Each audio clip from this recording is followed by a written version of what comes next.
Muito bem, meus irmãos, pode se assentar.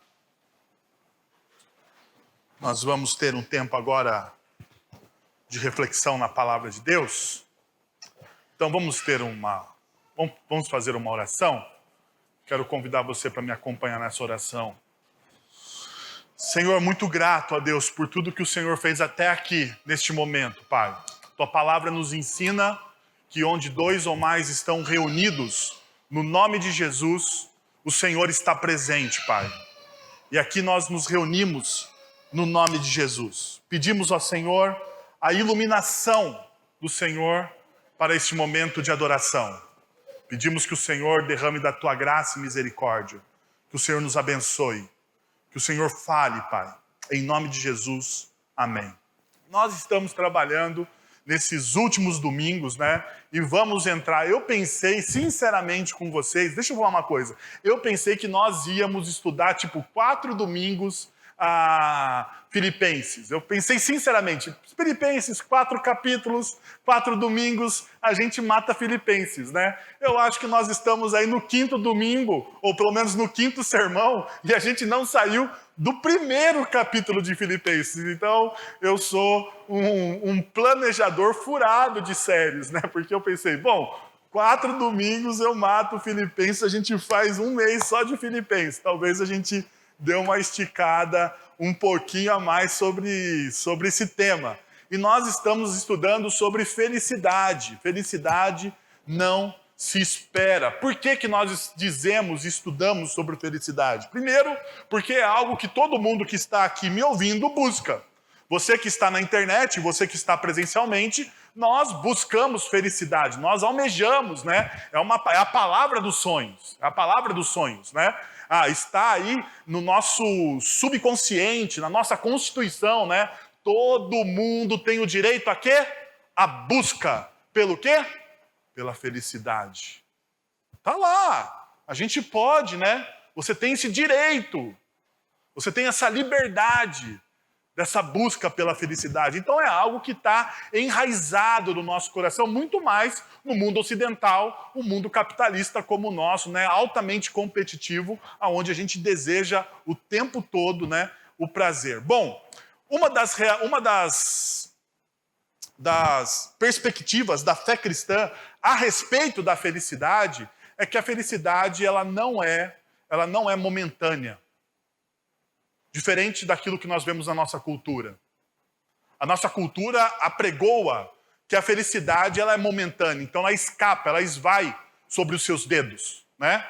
Zygmunt Bauman, um grande sociólogo aí, né? Sociólogo, filósofo, escritor, né? Ele vai dizer o seguinte, que na nossa sociedade líquida, a felicidade ela não é consistente. Ela não é consistente. Ela é líquida. Então, se você tenta pegar ela, provavelmente ela vai se tornar volátil, ela vai sumir, vai evaporar da sua vida. Bom, a fé cristã diz o contrário. A fé cristã diz o contrário. Vai dizer que a felicidade ela é algo que você experimenta diante da maturidade da fé cristã. Quanto mais maduro na fé cristã, mais felicidade você experimenta. Quanto mais conhecer a Jesus, mais felicidade você obtém. Então, a felicidade, dentro da perspectiva cristã, ela é, sim, de alguma forma, tangível. Tangível. Por quê? Porque a palavra de Deus vai nos ensinar que a fé, ela traz as coisas invisíveis para o mundo visível, não é isso? A fé faz essa possibilidade, tem essa possibilidade, né?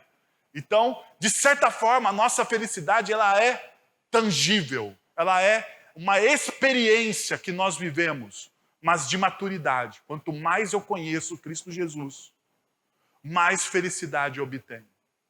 Então, é o que o texto bíblico de Filipenses está nos guiando. Está nos guiando para um caminho à maturidade. Então, nós começamos a nossa série falando sobre a identidade do discípulo. Nós falamos sobre alguns princípios que norteiam essa identidade. Estamos lançando, então, alicerces sobre aquilo que nós chamamos do caminho para a maturidade e para a felicidade dentro da espiritualidade cristã.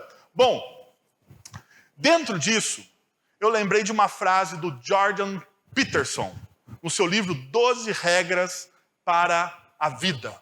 Né? Ele diz o seguinte, olha só, é por essa razão que devemos ser precisos em nosso propósito. Sem essa precisão, afogamo-nos na complexidade do mundo. Propósitos. Hoje, se você esteve aqui pela manhã, se você não teve, você pode acessar as nossas redes sociais, porque o nosso sermão da manhã já está disponível. Eu comecei a trabalhar essa ideia do propósito, dentro do texto de Filipenses. E eu falei que nós íamos, hoje à noite, adentrar mais a fundo nisso. Então, olha só o que o Jordan Peterson diz. Ele fala assim, olha, uma coisa importante para qualquer ser humano, e perceba, alguém secular. Ele tem umas pitadas de espiritualidade no seu livro, mas é uma espiritualidade à la mundo pós-moderno. Então não dá para você dizer assim, olha, que cara crente, né? Mas você acha coisas boas no livro do Jordan Peterson. Bom, e ele diz o seguinte, olha só, uma das coisas mais importantes que o ser humano deve ter é um propósito. Porque se ele não tiver o propósito, diante do caos que a nossa sociedade está inserida, diante desse mundo conturbado, nós vamos nos afogar na complexidade dele. Nós seremos tragados. Em outras palavras, ele está dizendo o seguinte, toda a ferramenta, se ela não tem um propósito, ela é o quê? Inútil. Mesmo sendo o quê? Uma ferramenta. E daí você pode falar assim, nossa, Wellington, mas como que você está sendo utilitarista? Não estou, não. Porque se você ler a carta de Paulo, a 1 Coríntios, você vai perceber que Paulo faz uma analogia entre aqueles que participam do corpo de Cristo e o corpo humano. Aqueles que participam da igreja e o corpo humano. Ele vai dizer assim, ó, todos aqueles que participam da igreja, eles são o quê? Parte de um corpo, parte daquele corpo humano. Então você tem o corpo, né? Esse corpo de Cristo que deve funcionar de maneira orgânica. E tudo que você tem no seu corpo, não sei se você sabe, mas tudo que você tem no seu corpo tem um propósito. Tem um propósito. Até aquilo que você não usa muito tem um propósito. Porque tem coisas no nosso corpo que nós não usamos muito. Mas ele tem o quê? Um propósito. E quando você perde, ou quando dá uma avaria, ou quando você sente mal, você descobre que aquele negócio existe e que ele tem o quê? Um propósito. Então perceba só. Essa é a nossa realidade. Bom, então, para descobrir isso, eu gostaria de fazer uma pergunta para você. Como você completaria esta frase? Para mim, o viver é... Para mim, o viver é... Não sei. Não sei se você... Eu quero que você complete. Não quero que você faça um copiar e colar do apóstolo Paulo de Filipenses no versículo que nós vamos ver daqui a pouquinho. Eu quero que você pense aí com você.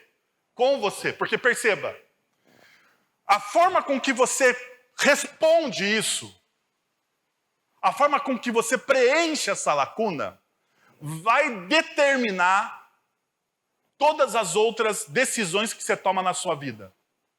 Todas. Todas as outras decisões da sua vida são determinadas pela resposta que está nessa lacuna. O meu viver, para mim o viver é... Você pode colocar qualquer coisa aí. Você pode dizer que para mim o viver é o dinheiro. Para mim o viver é o prazer. Para mim o viver é é o time de futebol que eu gosto, né? Para mim o viver é a minha família. Para mim o viver é minha esposa, o meu marido. Sei lá, você pode colocar o que você quiser. O que você quiser. E eu quero conduzir você nessa noite, talvez, a uma resposta contrária àquilo que você acabou de colocar nessa lacuna. Então, abre comigo o texto bíblico de Filipenses, capítulo 18, capítulo 1, verso 18. Filipenses, capítulo 1, verso 18, e nós vamos até o verso de número 26. Então, ainda nós não vamos fechar o capítulo 1. Fique tranquilo, não se turbe o vosso coração. A gente termina esse negócio. Um dia a gente termina. E diz o seguinte: de fato, continuarei a alegrar-me, pois sei que o que me aconteceu resultará em minha libertação, graças às orações de vocês e ao auxílio do Espírito de Jesus Cristo. Aguardo ansiosamente, espero que em nada serei envergonhado. Pelo contrário, com toda a determinação de sempre, também agora Cristo será engrandecido em meu coração, quer pela vida, quer pela morte, porque para mim o viver é Cristo e o morrer é lucro. Caso continue vivendo no corpo, terei fruto do meu trabalho. E já não sei o que escolher. Estou pressionado dos dois lados. Desejo partir e estar com Cristo, o que é muito melhor. Contudo, é mais necessário, por causa de vocês, que eu permaneça no corpo. Convencido disso, sei que vou permanecer e continuar com todos vocês para o seu progresso e alegria na fé, a fim de que pela minha esperança, outra vez, a exultação de vocês em Cristo Jesus transborde por minha causa. Eu gostaria de trilhar com vocês alguns princípios para depois nós voltarmos à pergunta inicial, ok? Então a gente vai trilhar alguns princípios para depois nós voltarmos à pergunta inicial. Primeira coisa que eu gostaria de compartilhar com vocês: diante das provações, você faz beicinho ou ora? Diante das provações, o que você faz? Você faz beicinho ou você ora? Sabe o que é beicinho? Sabe? Mimimi. Mimimi. Você faz aquele beicinho, você vê a provação e você logo treme. Diante das provações, o que você faz? Perceba uma coisa: de forma consistente, alegre-se em Cristo. É uma das coisas que eu gostaria de dizer para vocês. De forma consistente, alegre-se em Cristo. Veja o que diz o verso de número 18. De fato, continuarei a alegrar-me. De fato, continuarei a alegrar-me. Por quê? Porque Paulo, ele usa no começo do versículo 18 o presente. E aqui ele está agora usando o passado. A melhor tradução seria: eu me alegrarei. Paulo volta os seus olhos neste momento, então, para onde? Para o futuro. Para o futuro. Veja só, Paulo está passando por provação. E qual a provação que o apóstolo Paulo está passando? Nós já sabemos, nós já olhamos, já falamos disso 2 ou 3 vezes. O apóstolo Paulo, ele está em Roma, escrevendo a carta aos Filipenses, e ele está preso. E ele está diante de uma situação muito complicada para ele, porque ele espera um julgamento. Diante da sua prisão, ele está esperando esse julgamento, e esse julgamento pode conduzi-lo à vida ou à morte. E ele não tem o controle sobre isso. Ele não tem o controle sobre isso. Isso não quer dizer que Paulo não está orando pela situação dele. Ele está orando pela situação dele, e nós percebemos isso diante de toda a carta aos Filipenses. Ele está orando, ele está buscando, mas mesmo diante dessa provação, ele não faz beiço. Ele ora. E a oração é uma forma consistente de alegrar-se no Senhor, de alegrar-se em Cristo. E olha só que interessante, verso 18, ele usa o primeiro eu me alegro no presente. Ele está dizendo: olha, neste momento da vida onde eu estou preso, eu estou alegre. A alegria toma conta do meu coração, porque eu tenho muito mais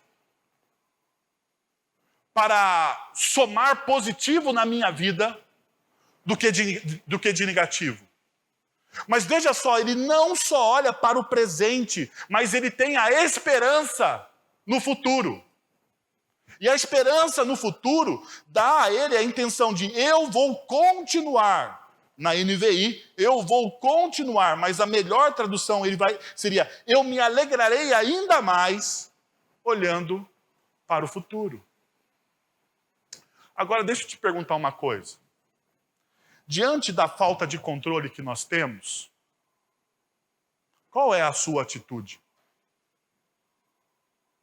Qual é a sua atitude? Essa semana alguém me mandou um vídeo, acho que é do Pondé, sobre uma das grandes mentiras dos coaches, que é, você tem o controle, você pode todas as coisas. E o Pondé ele faz uma analogia muito interessante, porque ele diz que essa ideia do controle, do poder, de que o poder está em você, é a mesma coisa quando você diz para a menininha, para a criança, que ela vai encontrar o quê? O príncipe encantado na vida dela. E isso nunca acontece. Porque a gente nem descobre, né? Talvez você olhe para a pessoa que está ao seu lado, não, fique tranquilo, você é meu príncipe encantado, né? Mas um príncipe encantado que não é tão encantado assim, porque todo mundo tem as suas sombras. Não é verdade? Não adianta questionar, todo mundo tem. A principal questão, então, aqui, que nós estamos olhando, é que nós não temos esse controle, esse poder que a sociedade diz que nós temos. Eles tentam vender essa ideia, mas veja só, você tem o controle sobre o dia de amanhã? Você tem planos para amanhã, não tem? Eu tenho. A minha agenda de amanhã está cheia. Está cheia. De manhã, a parte do meu período de folga, que não é lá aquela folga, né? Porque o que eu vou fazer? Eu vou pegar os meus filhos, vou para o clube, eles vão nadar, eu vou ficar olhando eles nadar, porque na parte da manhã é meu período de folga. Na parte da tarde, eu tenho aqui alguns trabalhos para adiantar algumas atividades da igreja. À noite eu tenho o quê? Reunião da classe de catecúmenos. Olha, já está montada a minha agenda. E fora algumas coisas que a minha esposa pôs que eu não sei, porque eu vou descobrir isso amanhã. Amanhã. A questão é que, pergunta, eu tenho controle sobre isso? Será que ao final do dia eu terei resolvido todos os problemas? Ou algo vai me roubar essa atenção? Ou algo vai me roubar essa agenda? Ou algo vai me impedir de completar essa agenda? Então, da onde você tira a esperança? Da onde você tira a esperança? É o que Paulo está nos colocando aqui. Então, pergunto o seguinte, você tem planos para o futuro? É lógico que eu e você nós temos, mas a questão é, como você tem certeza de que isso vai se realizar? E a verdade é que você não tem certeza. A verdade é que você não tem certeza. Deixa eu fazer um momento deprê para você aqui. Sabe aquele momento deprê? Olhe para a sua vida. Não, faça esse exercício. Olhe para a sua vida. Quantos planos frustrados você tem na sua caminhada aí?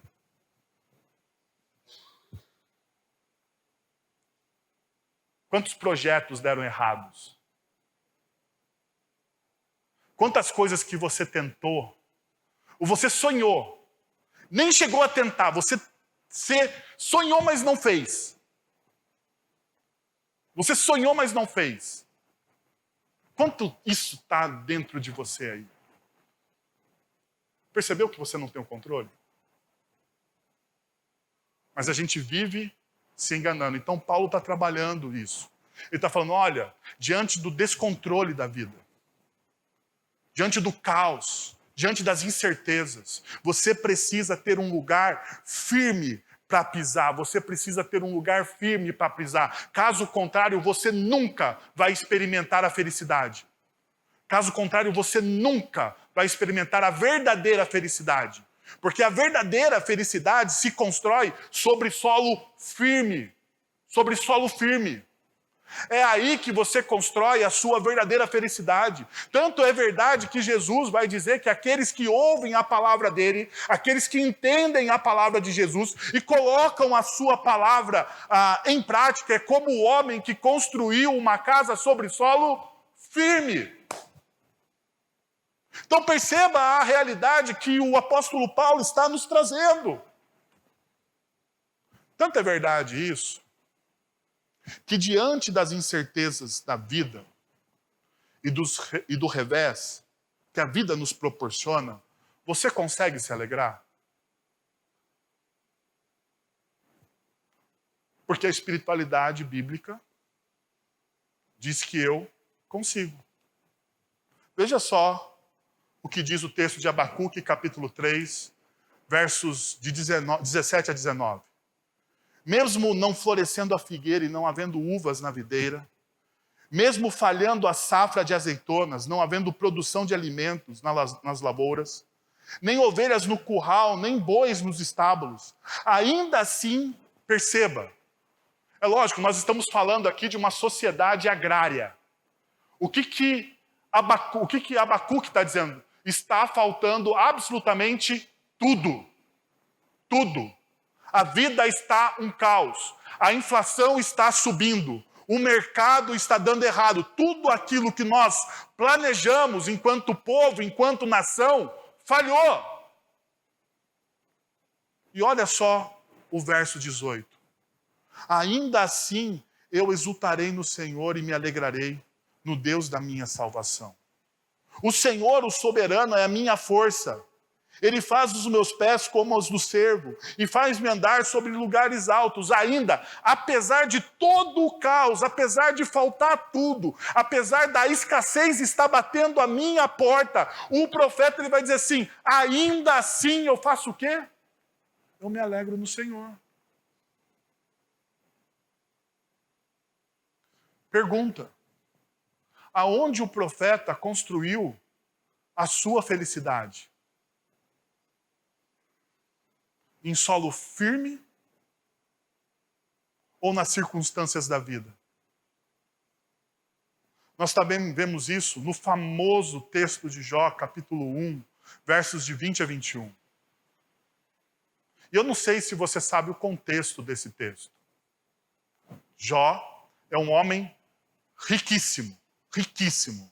Segundo os estudiosos, Jó é o homem mais rico da sua época, um príncipe, um rei, um lorde, um senhor de terras, um senhor de rebanhos, que na época que o livro está sendo escrito, relatado, ele é como se fosse um multimilionário. Multimilionário. O dono da Tesla, multimilionário, sabe? Esses caras que muitas vezes a gente olha e fala, nunca vou chegar nele. Esse é Jó.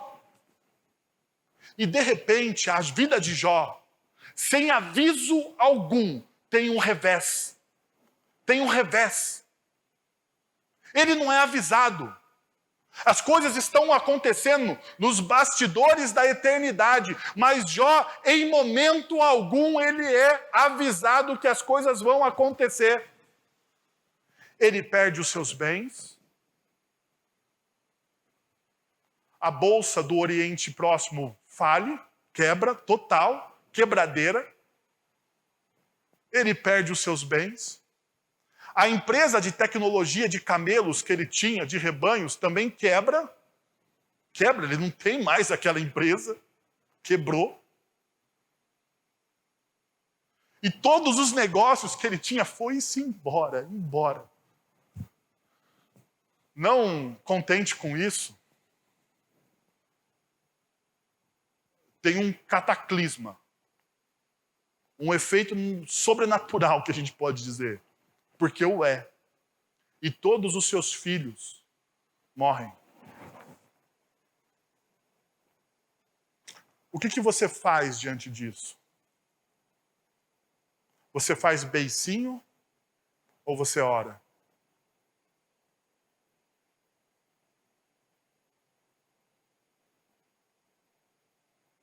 Eu não sei se vocês sabem, eu não sei se eu já contei isso aqui para vocês, Mas quando mais ou menos eu tinha 14 anos de idade, o meu pai, que era dono de um pequeno negócio, faliu.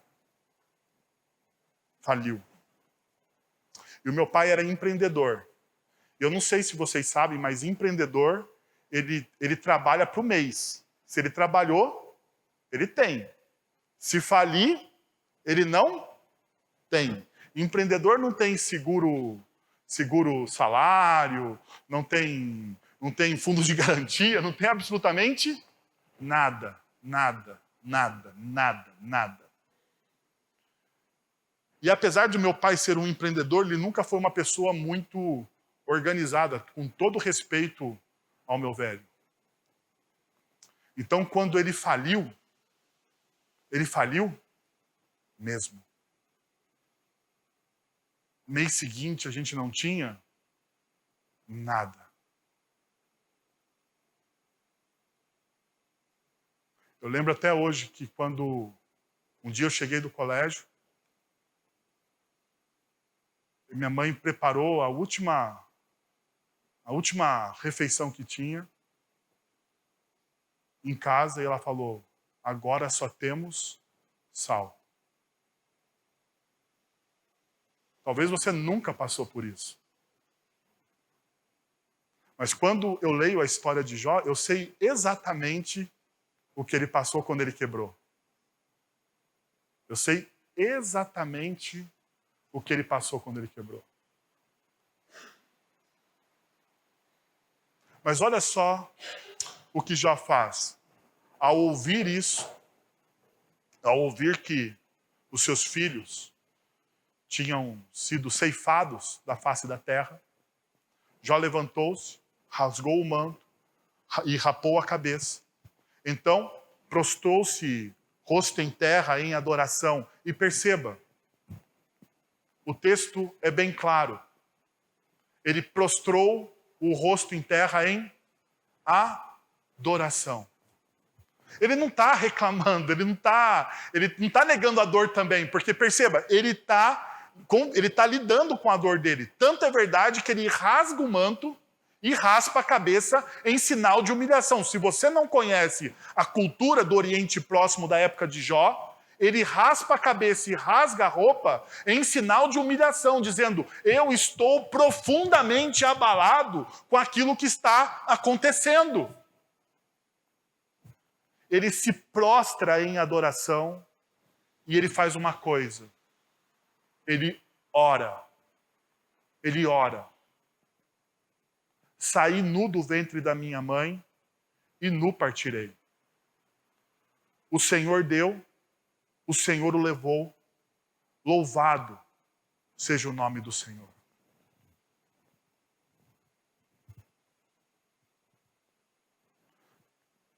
Você percebe a profundidade dessa oração? Jó, ele coloca todo o sentimento dele e ele coloca desde a sua insignificância. E ele exalta a soberania de Deus. Ele fala: o Senhor deu, o Senhor tomou. Mas veja só, louvado seja o nome do Senhor.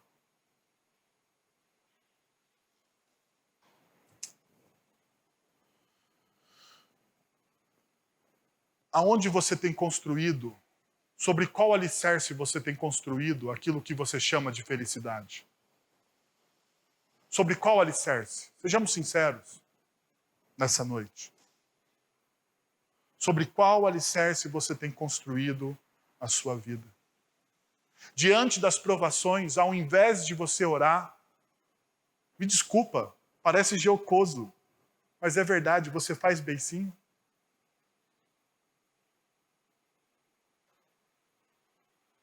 Ou você prostra o seu rosto em terra? Você lida com a sua dor de maneira diferente. Você lida com a sua dor com fidelidade. Então deixa eu contar o que acontece com o meu pai. Apesar do meu pai ser uma pessoa não tão organizada, ele sempre, depois que ele se converteu, ele sempre foi uma pessoa fiel. Sempre foi uma pessoa fiel. Nos seus dízimos e nas suas ofertas. Sempre. Ele sempre ajudou de alguma forma o reino de Deus. Sempre. E naquele dia que eu cheguei em casa e minha mãe disse, né? Olha, só tenho sal. 2 horas depois, mais ou menos, já eram, acho que umas 2 horas da tarde, ou 2:30 da tarde, para na frente de casa, ou até então, porque hoje ele é presbítero, que eu chamo carinhosamente de Seu André. O Seu André, ele tem aquela caravan, sabe aquela... É caravan?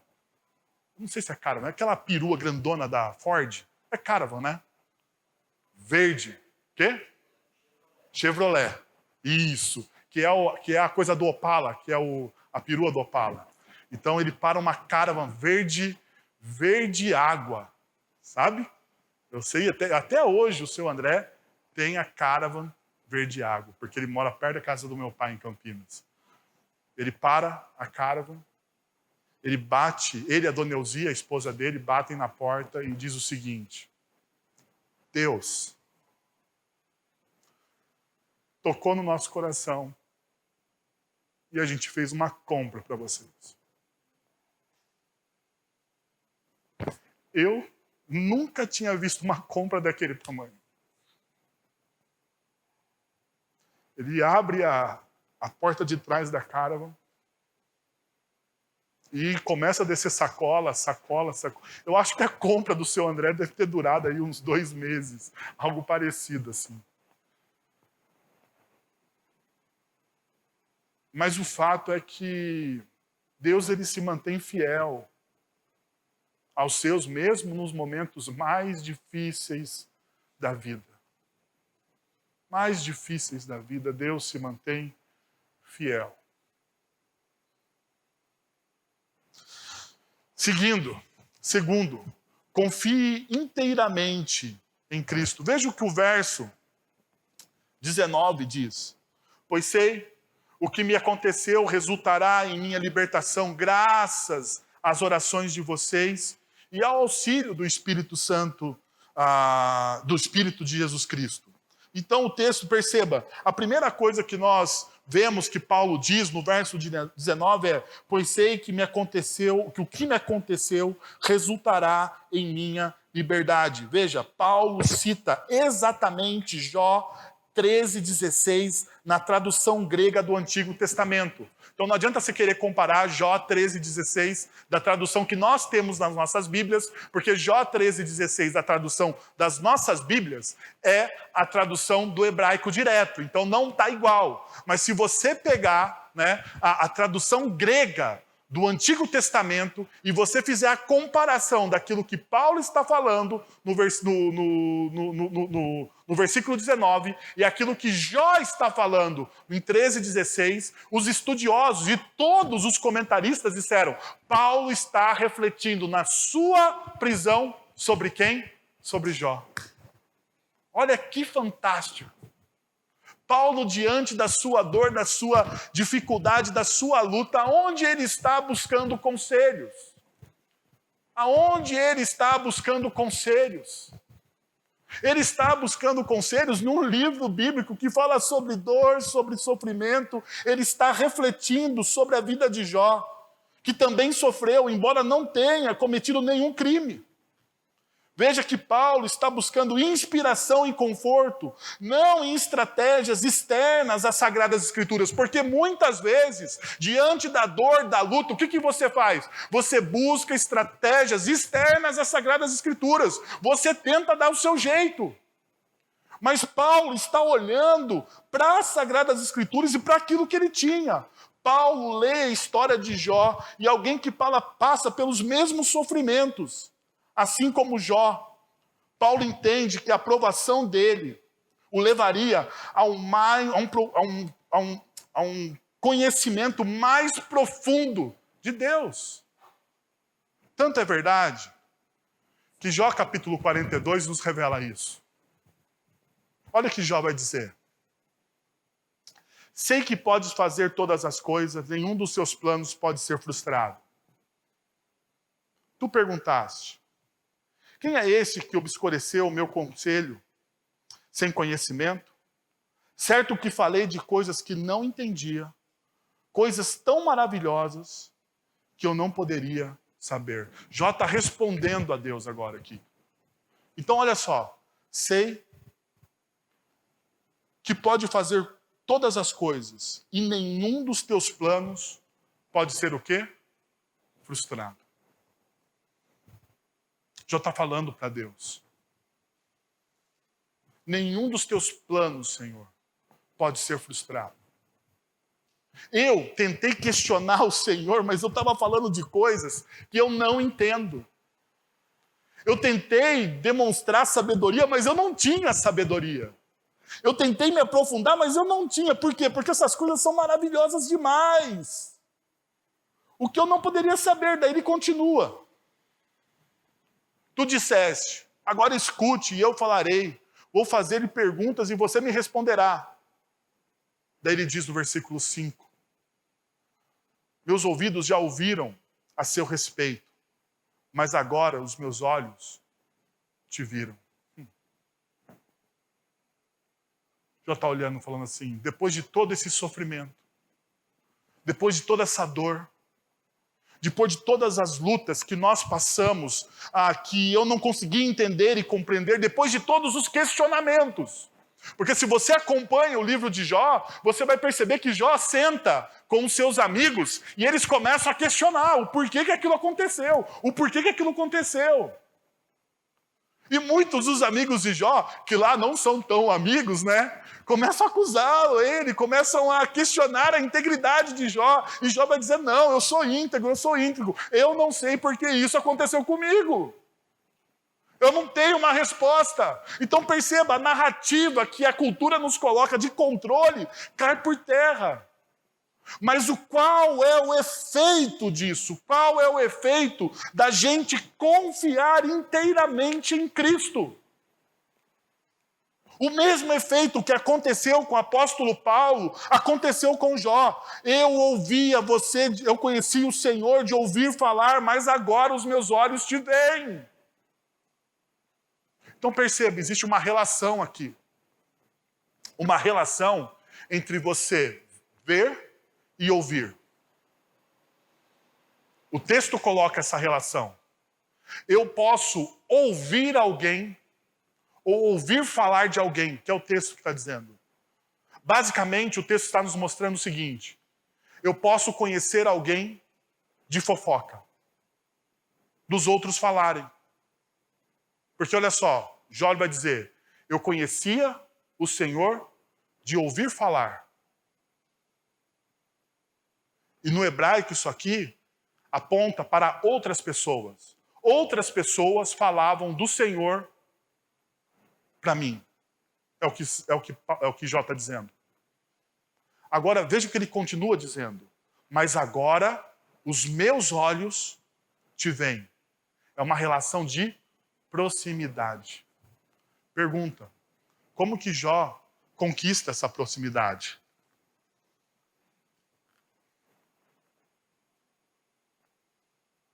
Confiando inteiramente em Deus. Tanto que, praticamente, no meio do texto de Jó, ele vai dizer, eu sei que o meu Redentor vive. É alguém que confia, independente das circunstâncias. E Paulo está refletindo exatamente sobre a vida de Jó. Agora perceba uma outra coisa que o texto do versículo 19 nos ensina. Graças às orações de vocês e ao auxílio do Espírito de Jesus Cristo. Graças às orações de vocês e ao auxílio do Espírito de Jesus Cristo. Perceba, diferente dos livros de autoajuda, Paulo não insiste que devemos olhar para dentro de nós para conseguir auxílio. Paulo está dizendo o seguinte, dentro de mim não vai ter muita coisa boa, porque eu sou um pecador. Da onde está vindo o meu auxílio? Então veja só, fontes da confiante esperança em Cristo. Primeiro, a oração a ação do Espírito Santo e depois a intercessão dos filipenses. Então, Paulo, ele junta duas coisas aqui. A ação do Espírito Santo, olha, o Espírito de Cristo está atuando em meu favor e também as orações de vocês. Então, tanto é verdade isso que, veja, olha o que Paulo vai dizer em Romanos, capítulo 15, verso 30. Recomendo-lhes, irmãos, por nosso Senhor Jesus Cristo e pelo amor do Espírito, que se unam a mim em minha luta, orando a Deus em meu favor. Olha que interessante. A coisa mais preciosa de uma comunidade cristã é você ter alguém que ora por você. Não é verdade? Como que nós demonstramos a nossa união, ou um dos laços de união que nós devemos ter para com os outros? A oração de intercessão. Olha o que Paulo diz. Vocês se unam a mim em minhas lutas. Você se torna parceiro daquela pessoa na luta dela. Então perceba uma verdade. A maior declaração de amor e afeto que você tem por uma pessoa é quando você ora por ela. Quando você ora por aquela pessoa, você declara o seu amor e o seu afeto por ela. Tanto é verdade que no texto de Jesus, no Sermão do Monte em Mateus, o que Jesus pede para nós fazermos em relação aos nossos inimigos? Orar. Pelos seus inimigos, vocês orem. Se você deseja restabelecer uma amizade com quem feriu o seu coração, o primeiro passo que você precisa dar é a oração. Você precisa orar. Então esse é o primeiro passo. Agora veja uma outra coisa.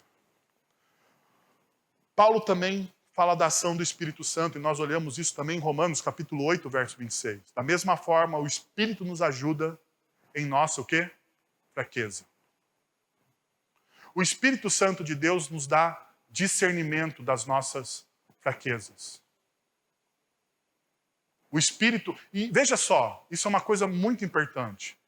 Onipresença de Deus não é igual à influência do Espírito Santo na vida das pessoas. Muitas vezes as pessoas pensam, não, Deus é onipresente. E é verdade, isso é um atributo de Deus. Mas a onipresença de Deus não significa automaticamente o quê? A influência do Espírito Santo na vida das pessoas.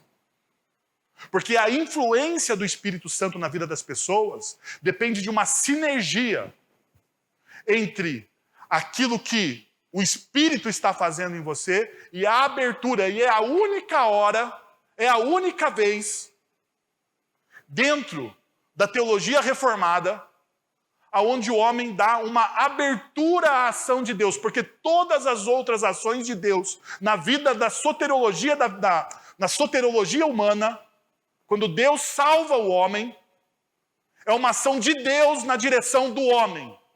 Mas a santificação é uma resposta minha em relação ao amor demonstrado na cruz do Calvário por mim. Então eu abro o meu coração para que Deus me dê o quê? Discernimento. Me ajude nas minhas fraquezas. Terceiro, tenha uma visão ampla da vitória de Cristo. Tenha uma visão ampla da vitória de Cristo. E veja o que Paulo vai dizer no verso 20. Aguardo ansiosamente, espero que em nada serei envergonhado. Ao contrário, com toda a determinação de sempre, também agora Cristo será engrandecido em meu corpo, quer pela vida, quer pela morte. Verso 21, um dos versos mais falados das Sagradas Escrituras, mais conhecido do Novo Testamento. Porque para mim o viver é Cristo e o morrer é lucro. Caso continue vivendo no corpo, terei o fruto do meu trabalho. Já não sei o que escolher. E veja, Paulo lhe tem uma visão ampla da vitória de Cristo Jesus. A perspectiva que Paulo tem da vitória de Cristo Jesus o torna imparável. imparável diante dos desafios. Veja só o que ele está dizendo. Não importa se eu vou morrer ou se eu vou viver. Em ambas posições eu estou ganhando. Veja a ampla visão que ele tem da vitória de Cristo Jesus para a vida dele. Não importa. Porque se o meu viver é Cristo, e se o meu morrer também é Cristo, tudo é lucro. Tudo é lucro. Agora, me impressiona algumas coisas como pastor. Eu gostaria de abrir o meu coração para vocês. Eu não sei como alguns crentes têm medo da morte.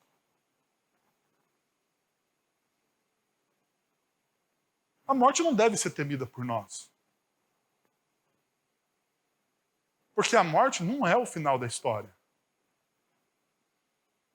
O Evangelho nos diz isso. Eu poderia citar vários autores cristãos, mas eu não vou citar vários autores cristãos. Eu poderia citar C.S. Lewis aqui, mas eu não vou citar C.S. Lewis. A questão é que o Evangelho, que é acima de qualquer autor cristão, contemporâneo ou não, vai me dizer que a morte não tem a última palavra sobre aqueles que confiam em Cristo Jesus. Então por que você tem medo? Você só tem medo de algo se você não estiver aonde? Em Cristo Jesus. Então imagine uma coisa. Imagine o seguinte diálogo. Os guardas romanos chegam. Ei, Paulo, não gostamos de você e do seu Messias. Nós vamos matar você. Daí Paulo chega e fala. Isso seria ótimo. Morrer é ganho. Pode vir. Pode vir. Daí os guardas olham aquilo e falam assim, bom, pensando bem, vamos permitir que você viva. Daí Paulo diz o seguinte, fantástico, viver significa trabalho frutífero e alegre, então vou viver. E daí os guardas olham e falam assim, não, bem, vamos deixar você viver, mas vamos fazer você sofrer. Daí Paulo olha e fala assim, ei gente, eu considero os sofrimentos do mundo presente não dignos de comparação com a glória que está para ser revelada. Eu iria me encher de alegrias de sofrer pelo nome de Jesus. Então, pode vir. Perceba. Aonde Paulo perde? Perceba, aonde Paulo perde?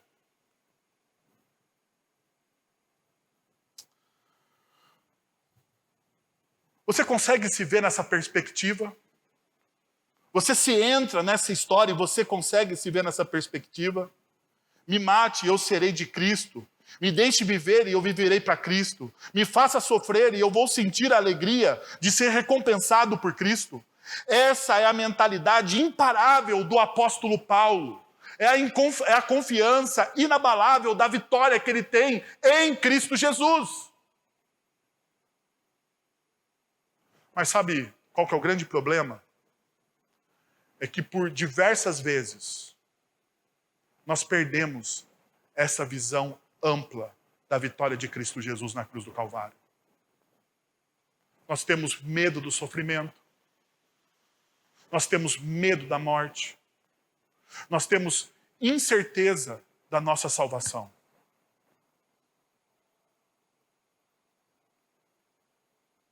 É sério, gente. Um crente, um discípulo de Jesus, que não tem certeza da salvação dele em Cristo Jesus, ele é uma ferramenta sem propósito. Não é? Ele é uma ferramenta sem propósito. Um crente, um discípulo de Jesus, que não entende que tudo está nas mãos do nosso Senhor, que a nossa vida é dele, que nele nós vivemos, movemos e existimos. Do que nós temos medo? Do que nós temos medo? É tão interessante que no Antigo Testamento, Josué, para entrar na Terra Prometida, ele ouve de Deus: não tenha medo. Eu estarei com você. E sabe, nós ouvimos a mesma voz através do Espírito Santo de Deus: não tenha medo. Não tenha medo. Não negocie os seus valores e princípios.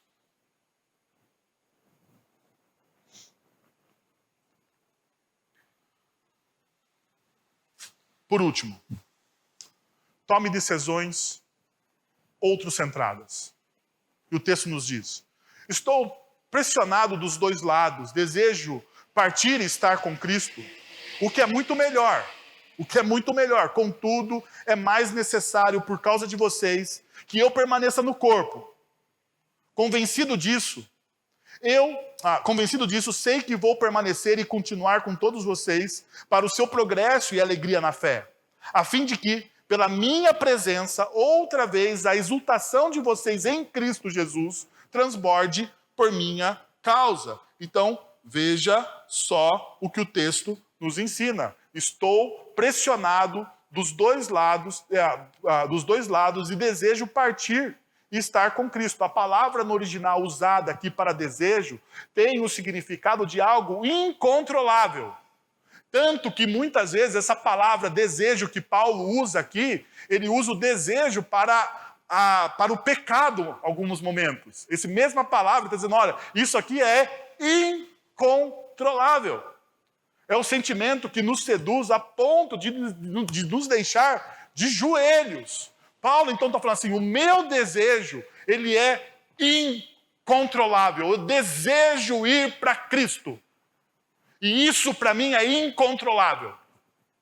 Porém, ele não está pensando nele mesmo.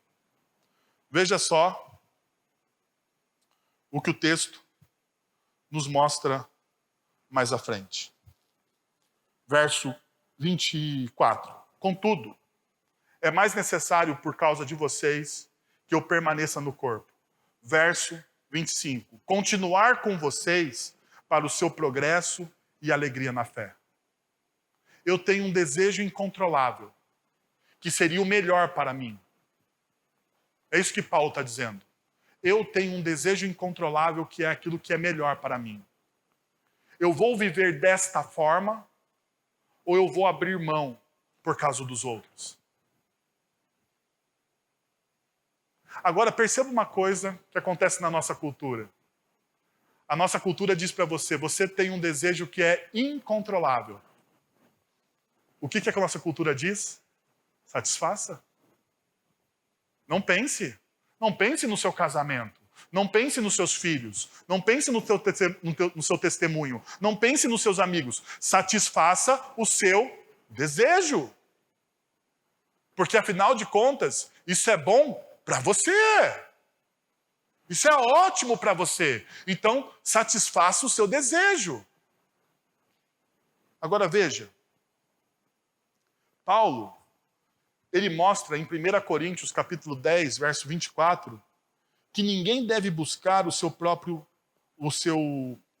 bem, mas sim o quê? O dos outros. Paulo está dizendo: olha, você não deve buscar o seu próprio bem. Você deve buscar o bem dos outros. E perceba, se você olha, o contexto do texto que nós estamos olhando, o capítulo 10 do verso 24, você vai ver que Paulo está falando sobre relacionamentos. Sobre tomar decisões em favor dos outros. Porque ele está falando sobre a liberdade cristã. Então ele começa falando: tudo me é lícito, mas nem tudo convém. Tudo me é lícito, mas nem tudo edifica. Daí ele fala: olha, tudo que nós vamos fazer, nós devemos fazer pelo bem dos outros e não pelo nosso próprio bem. E daí, veja só o que ele vai dizer mais à frente no capítulo 10 de 1 Coríntios. A partir do verso 31. Assim, quer vocês comam, bebam, façam qualquer outra coisa, façam tudo para a glória de Deus. Fala: tudo para a glória de Deus. Porque as minhas decisões precisam ser outro-centradas. Elas não podem estar centradas no meu coração. Daí ele continua: não se tornem motivo de tropeço, nem para judeus, nem para gregos, nem para a igreja de Deus. Também eu procuro agradar a todos, e de todas as formas. Veja de novo, porque não estou procurando o meu próprio bem, eu não estou procurando meu próprio direito, as minhas próprias vontades, desejos e benefícios. Eu estou procurando o bem de muitos. Veja o final, para que sejam salvos.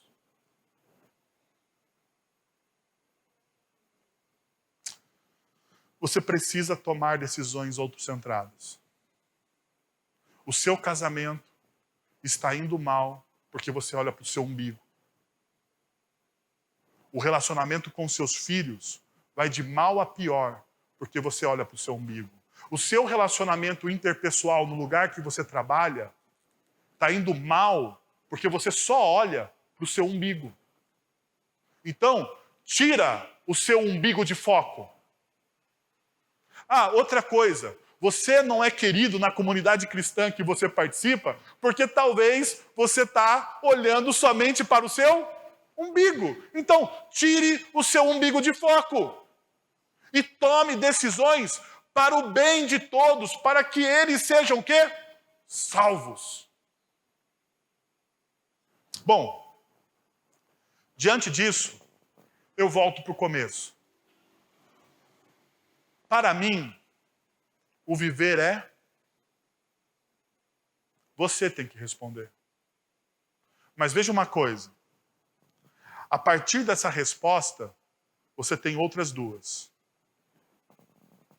Para que ou quem você está vivendo? Porque quando eu digo, para mim o viver é, eu vou determinar para quem ou para o que eu estou vivendo. E depois, por que isso é importante para você hoje? Então, a partir da sua resposta, você vai determinar para quem e para o que você vive, e você diz o porquê isso é importante para você. Perceberam? Que tal você fechar os seus olhos, abaixar a sua fronte, você ter um tempo de oração para responder essa pergunta diante de Deus, não diante de mim? Porque afinal de contas eu sou, como vocês, um pecador. E eu também preciso responder isso para o meu coração hoje.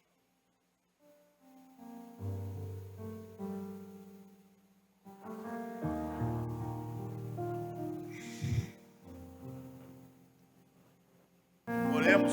Senhor, nós queremos te agradecer pela tua fidelidade em Cristo Jesus, ó Deus. Pela vitória inabalável da cruz do Calvário, Senhor. Pela ação poderosa do teu Santo Espírito em nossas vidas.